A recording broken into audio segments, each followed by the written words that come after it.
اسامہ نے بیان کیا، ان سے برید نے، ان سے ابو بردہ نے، اور ان سے ابو موسیٰ رضی اللہ عنہ نے، انہوں نے نبی کریم صلی اللہ علیہ وسلم سے کہ آپ صلی اللہ علیہ وسلم نے فرمایا کہ ایک مومن دوسرے مومن کے ساتھ ایک عمارت کے حکم میں ہے کہ ایک دوسرے سے قوت پہنچتی ہے،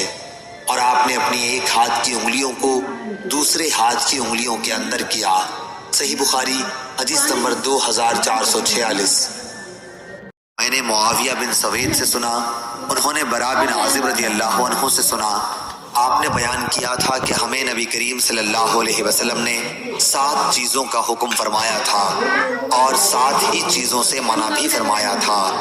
جن چیزوں کا حکم فرمایا تھا ان میں انہوں نے مریض کی عیادت، جنازے کے پیچھے چلنے، چھینکنے والے کا جواب دینے، سلام کا جواب دینے، مظلوم کی مدد کرنے، دعوت کرنے والے کی دعوت قبول کرنے اور قسم پوری کرنے کا ذکر کیا۔ صحیح بخاری حدیث نمبر 2445۔